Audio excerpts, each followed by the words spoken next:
Hello भाइयों, काफी दिनों पहले यार जब मैंने the presence and the one above all की फाइट सॉल्व की थी और तुम लोगों को प्रूफ के साथ बता दिया था कि भाई कौन विनर है। तो पहले तो यार जिसने वो वीडियो नहीं देखी है वो जाके पहले देखे, आई बटन पर शो ही होगी और वो वीडियो को लास्ट भी देखना पड़ेगा, क्योंकि जिन लोगों ने वो वीडियो को नहीं देखा है तो उन लोगों को आज की वीडियो जरा सा भी समझ नहीं आने वाली और वो सीधा यही बोलेंगे कि भाई तू एक फैन बॉय है और ब्ला ब्ला ब्ला, पता नहीं क्या क्या बोलेंगे। खैर मुझे हेट कमेंट से घंटा फर्क नहीं पड़ता, बल्कि उल्टा हंसी आती है। तो खैर गाइस, बाकी जो लोग हैं यार जो मुझे सपोर्ट करते हैं उनको दिल से आई लव यू भाइयों। So let's do this epic battle and see who will be the winner. And without further ado, here we go.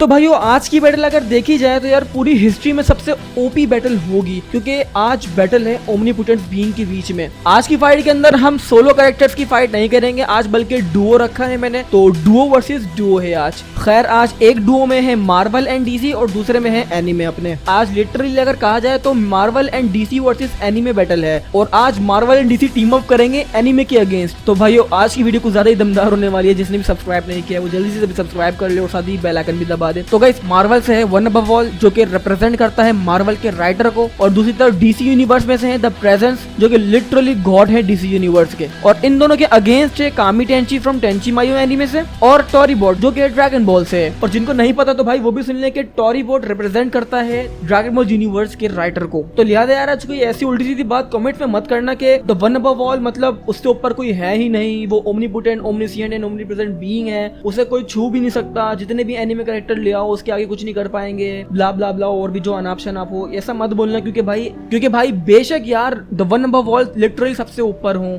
वो ओमनीपोटेंट ओमनीसिएंट एंड ओमनीप्रेजेंट हो, बट ये बंदा है मार्वल का और इसकी हुदूद है मार्वल तक ही। तो लिहाजा ऐसा मत कहा करो कि कोई भी उठ के आ जाए इसके अगेंस्ट तो ये कुछ नहीं कर पाएगा। खैर अगर कोई भी ओमनीपोटेंट ओमनीप्रेजेंट और ओमनीसिएंट बंदा इसी के अगेंस्ट आए ना तो तब भी इनकी काफी तगड़ी बैटल हो सकती है। तो ऐसा मत सोचा करो कि भाई ये सबसे ऊपर है, क्योंकि और भी बहुत सारे ऐसे कैरेक्टर हैं जिनके पास omnipotent omniscient and omnipresent power है, वो भी 100%। So please don't think he is unbeatable in other universes. सो पहले मैं अब यहाँ पर बात करूंगा वन अबव ऑल और द प्रेजेंस की पावर्स की। तो सुनो यार भाइयों, द प्रेजेंस जो है अपने डीसी यूनिवर्स के गॉड तो हैं, बट इसके पास ओमनीसिएंट एंड ओमनीप्रेजेंस की पावर है, जिनकी मदद से ये हर जगह मौजूद है और हर कुछ जानता है डीसी यूनिवर्स में, जिसकी मदद से ये हर जगह है और हर कुछ जानता है डीसी यूनिवर्स का। और इसके पास ओमनीपोटेंट पावर नहीं है क्योंकि द प्रेजेंस अपने यूनिवर्स के द राइटर को रिप्रेजेंट नहीं करता है। और जैसा कि मैंने कहा था अपनी one above all versus the presence वाली वीडियो के अंदर, जो मैंने तुम सबको बताया था कि भाई कोई भी यूनिवर्स में एक ही ओमनीपोटेंट बीइंग होता है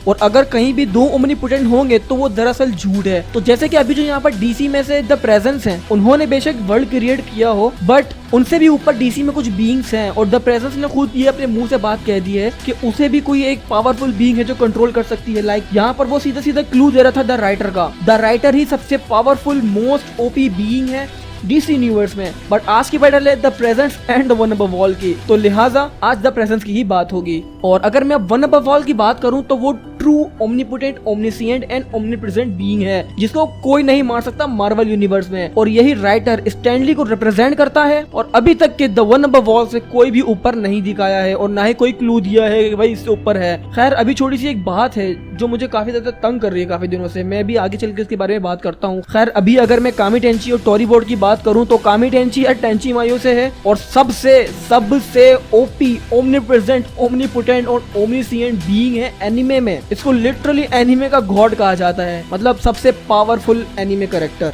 और गाइस जो लोगों का ये मानना है कि वो ओमनीपोटेंट नहीं है तो मैं उनसे इतना कहूंगा कि भाई तुम लोग जाके छोटा भीम देखो जो साला गोल्ड डिगर निकला, उसने छुटकी को छोड़कर अपनी पैसों वाली इंदुमती के पास निकल गया, लॉल। तो भाई तुम सब वो देखो, तुम लोग के बस की बात नहीं है कि ये ओमनीपोटेंट ओमनीप्रेजेंट और ओमनीसिएंट की बातें समझना। तो भाई वो ओमनीपोटेंट है यार, ऐसा मत समझना कि वो ओमनीपोटेंट नहीं है। और उसके जो गाइस हॉक विंग्स है ना वो ही काफी भारी डैमेज दे सकते हैं वन अबव ऑल को। और कोई ऐसी छोटी मोटी बीइंग अगर के सामने आए, र्यून किंग, थॉर वगैरह, सेंट्री वगैरह, तो उसके जो कामी टेंची के जो विंग्स होते हैं ना हॉक विंग्स, उससे ही उनकी टच करते ही जान निकल जाएगी। मतलब इतने ज्यादा ओपी होते हैं इसके हॉक विंग्स। तो अभी टोरीबॉट की बात करूं तो यार यहाँ पर वो भी ओमनीपोटेंट ओमनीसिएंट एंड ओमनीप्रेजेंट है और यूं समझ लो कि भाई टोरीबॉट कंप्लीटली अकीरा टोरियामा है। तो लिहाजा इसकी पावर्स में तो तुम लोग सब शक करना ही नहीं, क्योंकि क्योंकि इन्होंने ही literally Dragon Ball Z, Dragon Ball Super, Dragon Ball GT, Heroes, Xenoverse, जितने भी एनिमे है ना ड्रैगन बॉल के, नॉन कैनन, कैनन जितने भी हैं वो सब इन्होंने ही क्रिएट किए हैं। और हद तक के गाइस स्टोरी बोर्ड ने ही जालिमा को क्रिएट किया है, और जो कि खुद में ही एक प्रीटी बिग डील है, क्योंकि जालिमा का भी हमें नहीं पता कि वो मल्टीवर्सल प्लस लेवल बंदा है या फिर आउटर वर्सल बंदा है। और जबकि वो टोरी बोर्ड से यार काफी वीक है, क्योंकि टोरी बोर्ड ने ही लिटरली सब कुछ क्रिएट किया है, तो जाहिर है जालिमा को भी इसी ने क्रिएट किया होगा। जितने भी पावरफुल बीइंग्स हैं उन सबको उसने क्रिएट किया होगा, और ये उन सबको डिस्ट्रॉय भी कर सकता है पलक झपकते ही, क्योंकि ये एक्सपेक्ट है अकीरा टोरियामा का, तो जो इसके मन में आए वो ये कर सकता है। तो गाइस आज बात को पेचीदा नहीं करेंगे, जल्दी इनका मामला निपटाएंगे। तो अभी मैं इनके अगर कंपैरिजन की बात करूं तो भाई तुम लोगों ने यार एक बात तो सुनी होगी कि यार अनस्टॉपेबल फाइट हुई है, मतलब अगर इनकी फाइट होगी तो ऐसी फाइट होगी जो हमेशा के लिए चलती ही रहेगी, कभी खत्म ही नहीं होगी। तो यहाँ पर यार लिटरली वही सीन है, क्योंकि हमेशा यार मेरी ये बात याद रखना, जब भी ओमनीपोटेंट बीइंग के बीच में लड़ाई होती है ना, मतलब ओमनीपोटेंट एक ओमनीपोटेंट बीइंग से लड़ता है, तो तुम लोग यूं समझ लो कि वो लोग थकेंगे भी नहीं, जख्मी भी नहीं होंगे और ना ही मरेंगे। वो लोग बस लड़ते ही रहेंगे जब तक कि उनका गुस्सा ठंडा नहीं हो जाएगा। वो लोग इतना लड़ेंगे कि उन्होंने जितना भी कुछ क्रिएट किया होगा ना, जो भी यूनिवर्स, जो भी मल्टीवर्स, जितनी भी पावरफुल बीइंग उन्होंने क्रिएट किए होंगे, जैसे कि द वन अबव ऑल ने लिविंग ट्राइब्यूनल को क्रिएट किया था और टोरी बोर्ड ने जालिमा को क्रिएट किया है, तो ये सब भी अगर इनको रुकवाने की कोशिश करेंगे और अगर इनकी फाइट के आसपास भी होंगे या कहीं भी होंगे, तो जब भी ओमनीपोटेंट बीइंग लड़ेंगे ना, तो ये सब बीइंग्स जो हैं खुद ही डिस्ट्रॉय हो जाएंगे। मतलब उनकी पंचेस की शॉकवेव्स ऐसे निकल रही होंगी कि जितनी भी क्रिएशन है वो सब कुछ डिस्ट्रॉय हो रहा होगा। और बात रही यहाँ पर कामी टेंची और टोरी बोर्ड versus the one above all and the presence की, तो इनके बीच की फाइट में यार मैं कहता हूँ यार कि द प्रेजेंस जो है ज्यादा कीप अप नहीं कर पाएगा। मतलब जब भी इनकी फाइट स्टार्ट होगी ना, तो कामी टेंची अगर वन अबव ऑल से लड़ रहा होगा और टोरी बोर्ड द प्रेजेंस से लड़ रहा होगा, तो यहाँ पर द प्रेजेंस जो है यार 5 मिनट के लिए भी शायद कीप अप ना कर पाए, उसका 5 से 6 मिनट के अंदर ही दम निकल जाए, क्योंकि वो एक ओमनीपोटेंट बीइंग नहीं है। और गाइस बिलीव मी, जब ऐसा होगा टोरी बोर्ड डिफीट कर देगा द प्रेजेंस को, तो अब जाहिर सी बात है वो खाली हाथ तो खड़ा होगा नहीं। वो सीधी सी बात यही है कि वो कामी टेंची की मदद करने तो जरूर जाएगा, क्योंकि डुओ है तो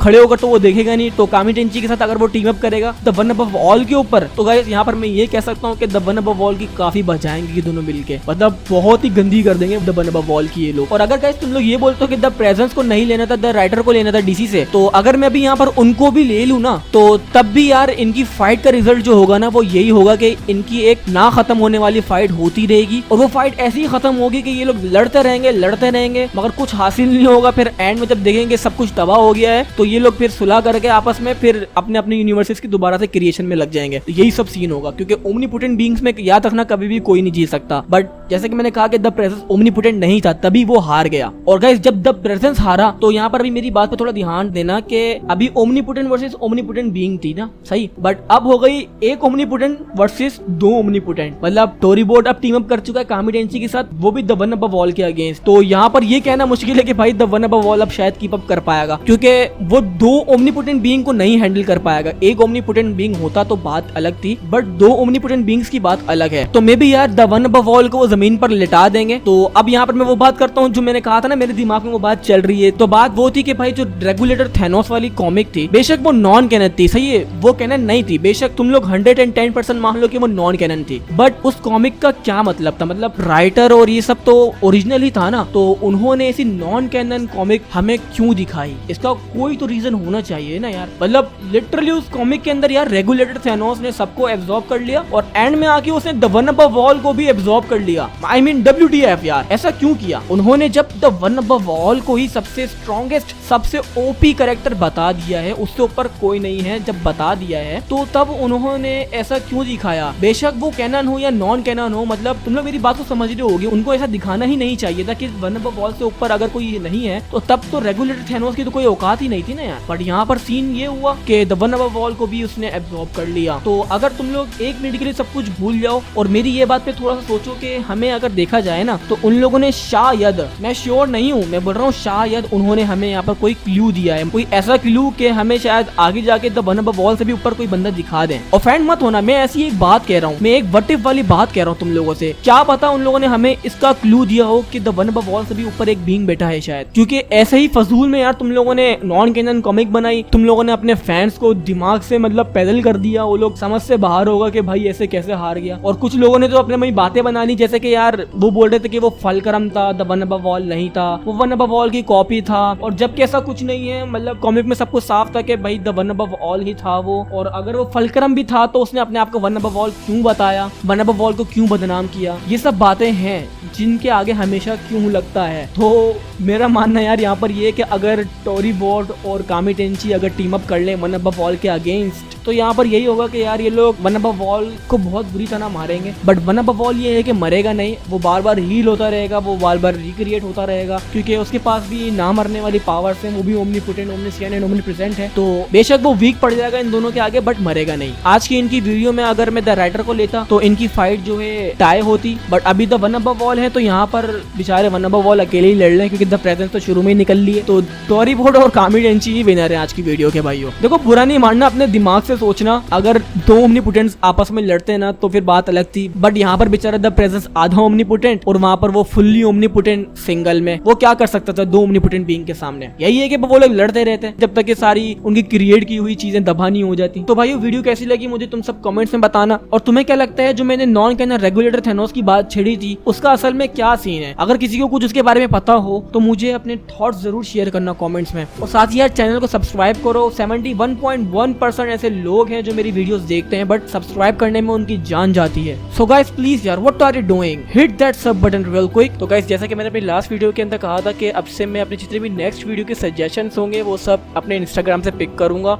और जो भी मैं अपनी नेक्स्ट वीडियो का सजेशन पिक करूंगा और मुझे जो अच्छा लगेगा तो उस बंदे की इंस्टा आईडी का नाम मैं अपनी वीडियो के एंड में शो करूंगा और उसके लिए शॉर्ट आउट दूंगा। और वैसे भी यार काफी लोगों के लिए आसानी है, क्योंकि कुछ लोगों को यार कम्युनिटी टैब पर जाने के लिए अपना खुद का एक चैनल क्रिएट करना पड़ता है, तो इससे उन लोगों की बचत हो जाएगी। खैर तुम लोगों को सिंपल करना ये है कि अपनी स्टोरी बटन पे क्लिक करना है और ये ए जो लिखा हुआ है इस पे क्लिक करना है। यहाँ टाइप लिखा हुआ है, इसको मैं टाइप कर देता हूँ। कोई भी वीडियो का सजेशन जैसे कि गोकू वर्सेस बीरस कर दो, तो जैसे कि वीडियो का सजेशन हो गया, इसको मैंने नेक्स्ट करा ऊपर से, फिर उसके बाद यहाँ पर खाली जगह दोबारा क्लिक करा और यहाँ पर मैं लिखूँगा ऐड, और ऐड लिखते ही यहाँ पर जैसे सजेशन आ जाएंगे ना, यहाँ पर आपको जिसको ऐड करना है, जैसे आप ऐप लिखोगे फाइनल फ्लैश का आएगा, जैसे ऐप लिख दिया आई लिख दिया, ये आगे नीचे, तो आपको फाइनल फ्लैश पे जैसे क्लिक कर देना है और डन कर देना है, इसकी सेटिंग कर देनी है, इसको पकड़ के ऊपर कर देना है और योर स्टोरी पर क्लिक कर देना है।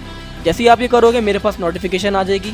तो मुझे अगर यार आपका सजेशन अच्छा लगेगा तो मैं कोशिश करूँगा उसके ऊपर 1-2 दिन के अंदर वीडियो बना दूँ। तो भाइयों अब से मुझे सारे सजेशन जो है ऐसे ही दिया करना, उसमें तुम्हारा ही फायदा है। लाइक मारो आज की वीडियो को, शेयर करो अपने दोस्तों के साथ। मैं मिलता हूँ नेक्स्ट वीडियो में, टिल देन farewell।